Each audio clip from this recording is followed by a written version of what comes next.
Gérard Grignon, bonsoir. Vous êtes président de la délégation de l'Outre-mer au Conseil économique, social et environnemental. Et vous êtes un grand conquérant, l'un des descendants de Napoléon, on pourrait presque dire, puisque vous avez, enfin en partie, vous venez de faire gagner à la France près de 600 000 km² de territoire. C'est plus que la France métropolitaine. La France métropolitaine, c'est 550 000 km². Alors comment avez-vous fait pour, je précise tout de suite qu'il s'agit de sous-sol marin. Alors, comment avez-vous fait pour nous faire gagner près de 600 000 km² de sous-sol marin? D'abord, c'est trop. Hein. C'est beaucoup trop, évidemment. Hein. Je ne suis pas le Napoléon des temps modernes. Non, ça, c'est un travail qui a été mené par le secrétariat général à la mer, donc par le gouvernement depuis 2003, qui a créé un programme spécifique pour ça, et par les administratifs, disons, spécialisés dans... Alors, et c'est quoi cette mer qu'on a gagnée? C'est où? Bon, rapidement.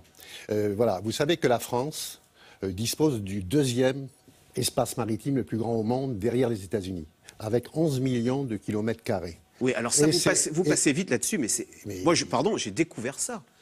11 millions de kilomètres carrés, c'est 20 fois le territoire de la France. Nous avons en possession maritime 20 fois le territoire de la France, et nous sommes numéro 2 derrière les Américains. Juste numéro 2, mais beaucoup mieux placé que les Américains géostratégiques. Voilà, on voit, tout simplement. Alors voilà, on voit commentez-nous cette carte, ce planisphère des possessions françaises. Eh ben, vous voyez que la France est présente partout, grâce à ces territoires ultramarins, répartis sur 3 ou 4 océans, même si on compte l'Arctique, l'océan Arctique, partout dans le monde, à des points géostratégiques, des points clés du trafic maritime, notamment international, par exemple dans l'océan Indien, dans les Caraïbes, près du canal de Suez, près du canal de Panama, en plein cœur du Pacifique. En plein cœur du Pacifique, je lis, nous avons 118 îlots, dont 76 inhabités. Et alors, autour du moindre îlot, il y a des centaines de kilomètres de mer qui nous appartiennent.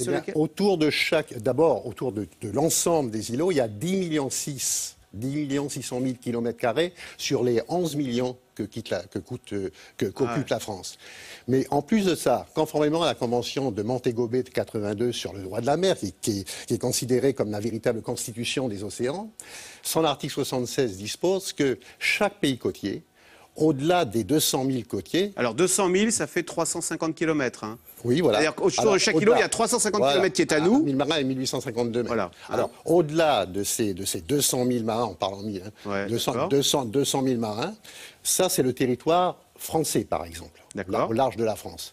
Mais la convention de Montego Bay dit que, au-delà des 200 000 marins, jusqu'à la limite externe du plateau continental, de la marge externe, chaque État côtier, à condition de le prouver, peut étendre sa juridiction sur les ressources naturelles du plateau continental jusqu'à 350 000, et même au-delà s'il peut prouver que la marge externe du plateau continental, la couche de sédiments, va plus loin. C'est-à-dire qu'autour de... Non mais dites-moi si j'ai bien compris, autour de chaque îlot, il y a 350 km, je parle en kilomètres moi, 350 km qui est à nous pour sûr. Oui, zone économique exclusive. Voilà, et on peut demander à l'ONU d'étendre cette zone jusqu'à 650 km si on peut prouver que c'est le même sous-sol marin, c'est ça? Absolument. Si le plateau continental, la couche de sédiments, tout ça c'est scientifique, il faut déposer des rapports scientifiques. Hein, c'est pas de la politique, ça. C'est technique. Et c'est ce que vous avez fait?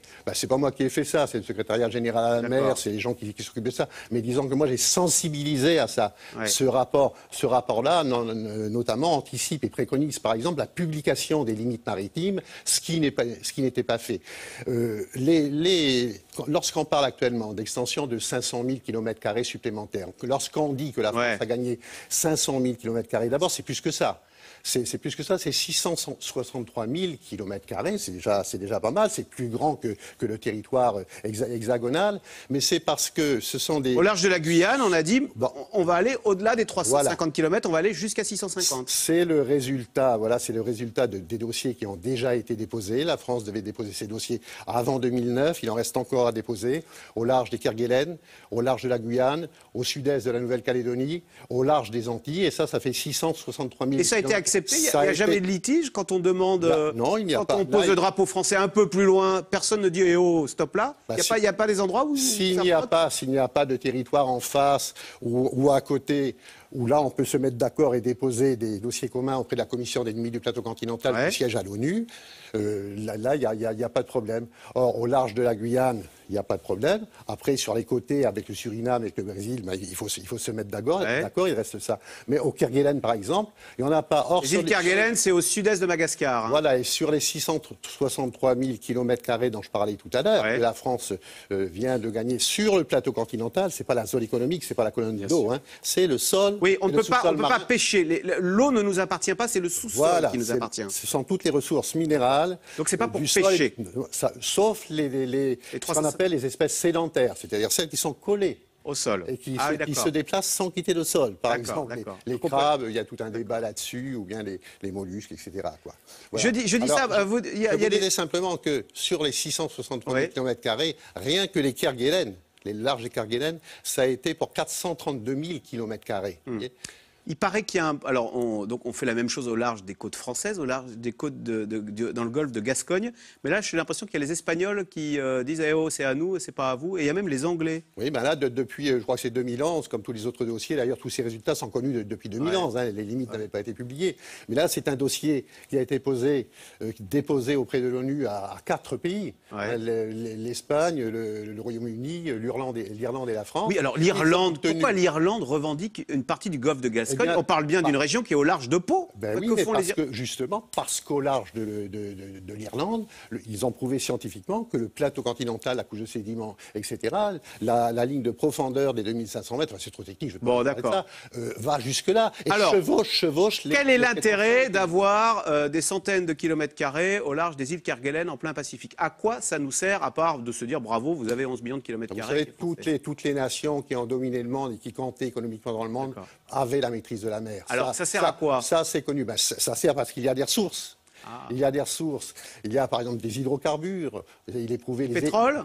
Les études qui ont été faites montrent qu'au large de Saint-Pierre-et-Miquelon, par exemple, il y a des ressources énormes offshore de gaz et de pétrole que les Canadiens, depuis 87, exploitent largement. Pourquoi ne va-t-on pas le chercher? La France n'a pas de pétrole, vous dites on pourrait en avoir? Il faut demander aux responsables de poser la question aux responsables de ce pays. Vous devez en recevoir. Au large de la Guyane, c'est pareil. Au large de la Calédonie, c'est exactement pareil.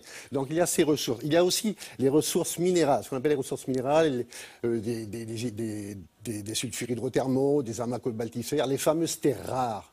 Or, vous avez entendu parler des métaux, des terres rares qui servent dans les téléphones portables. On ne serait pas ici s'il n'y avait pas les terres rares, pour avoir des écrans plats, pour avoir des smartphones, pour avoir des détections de missiles, etc., des éoliennes, les voitures hybrides, tout ça, c'est les terres rares. Or, la Chine monopolise la production mondiale de terres rares à 90% en 2013 et en 2010, elle a réduit de 40% ses exportations pour protéger justement son développement industriel. Il y a des rapports qui concernent la France, qui dit clairement que la France ne peut pas avoir un développement industriel à long terme si elle ne sécurise pas sa provision de terres rares. 11 millions de kilomètres carrés. On les a, les terres rares, par exemple. Et puis, mais alors, il faut aller les chercher. J'ai lu un chiffre, vous allez me le confirmer, c'est que le problème, c'est qu'aller chercher forêt au large de ces îlots, ça coûte jusqu'à 10 fois plus cher par rapport à, évidemment, des mines à ciel ouvert sur la terre ferme, pardon. Oui, mais sur la terre ferme, toutes ces ressources sont disparues ou sont en voie de disparition. Donc c'est pour les générations futures qu'on travaille. Voilà. Et puis, il n'y a pas que les terres rares. D'ailleurs, évidemment, il y a un devoir de protection. La Convention de Montego Bay, c'est une constitution des océans. Le pays qui a cette chance, comme la France, d'avoir le deuxième espace maritime au monde, et ses ressources naturelles au fond, se doit aussi à protéger les fonds marins. Donc à les connaître d'abord, ensuite à les protéger. Et il y a aussi toutes les énergies marines renouvelables. Et là, on tombe complètement dans la COP 21. Pas d'énergie sans énergie renouvelable. Et on est pilote en la matière sur les océans. Eh bien, merci beaucoup, Gérard Vignon. Donc, vous avez participé à l'élargissement de la France qui revendique, enfin, qui a la deuxième plus grande espace maritime au monde, 11 millions de kilomètres carrés. Merci, président de la délégation de l'Outre-mer au Conseil économique, social et environnemental. C'est moi qui vous remercie. Merci. Restez avec nous tout de suite, Yves Calvi. C'est dans l'air. Les signes de tension se multiplient partout en France. À Paris, après les avocats, les surveillants de prison manifestent contre Christiane Taubira.